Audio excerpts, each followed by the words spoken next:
making this little video because I'm going to be working on my wife's 2013 Toyota Sienna Limited. We're going to be doing a number of things today, as you can see here from our little arsenal.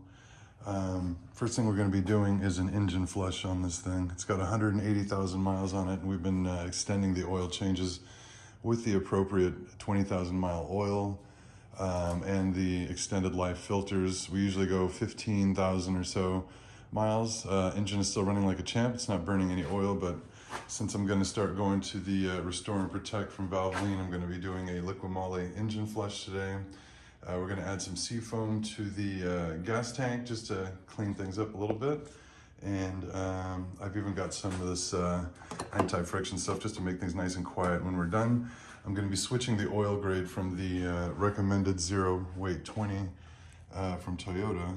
We're going to be switching it up to a 5 weight 30 because the engine is a little bit older and I'm not interested in saving 2 to 5% fuel economy to run such a thin oil, especially in Arizona. So that's the first thing we'll be doing is the engine flush. We're also going to be doing obviously an oil change, and then we're going to be moving on to this engine mount, which is broken. So yeah, it's busted all the way through. It's called the dog bone engine mount or an anchor mount. We're gonna have to be replacing that today. The other thing I was gonna do was to just put some air in the tires, make everything nice and just up to spec again, basically here, because the temperatures are dropping and the tires are sagging. So let's go ahead and get to work.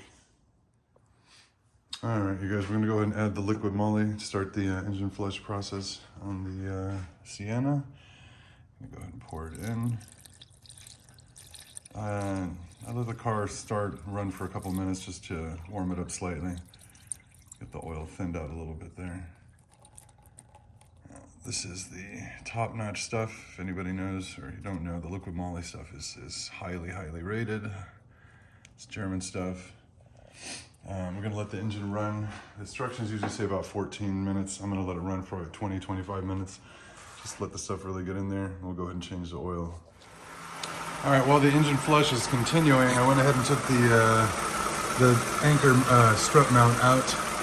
So I went ahead and unbolted these 3 bolts, and then from here, I used a cordless ratchet that I just picked up yesterday. So it did make things a lot easier because these bolts are very long.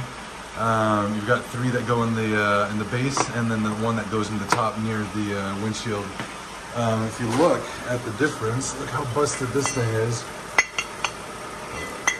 That is completely cracked. Look at that. And then we have this brand new one. Again, they always crack here, and it's really bad. This is all the way through. It's a full thickness crack.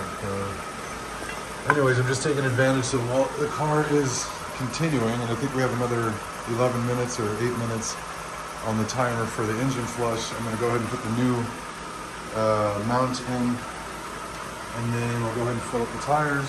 And once the engine cools down after the engine flush, we'll go ahead and do the oil change. All right, the old anchor strut mount is out, and that thing was completely totaled. We've got the new one in with the orientation correct. I've got the rear bolt torque all the way down, and I'm going to use this cordless ratchet with an extension. All right, so the new anchor strut mount is in. Everything's torqued down to spec from the front to the back. While I was doing the engine flush, I went ahead and popped out the air filter, and I didn't replace it, but just knocked this much garbage out of it. So we'll call it rejuvenated it basically here. I'm gonna go ahead and shut the car down, let it cool off to prep it for the oil change, and then I'm gonna put some, where is this, the seafoam. We're gonna put some seafoam in the gas tank just to see if we can clean everything up from the inside. Just helping her out. It's an old lady. She's working flawlessly for 180,000 miles, so. All right, took us 2 hours, but the mommy restoration or reconditioning is done here. So we did an engine flush, engine oil change and filter change, replaced this broken engine mount, and pumped up all the tires again because everything was down to like the high 20s, need to be at 35. I set them at 38. Took us a couple hours, not too bad. I even took the old air filter out and knocked off this huge pile of dust out of that thing, so I'll probably need to replace that sooner than later, but we got the old lady good. She's idling smooth, and mommy will be happy. This is the last thing, you guys. I just wanted to show you that broken engine mount. I mean, this centerpiece was completely busted out. That's insane. So whenever she'd go down the driveway at an angle and turn the wheel, you get this knocking noise.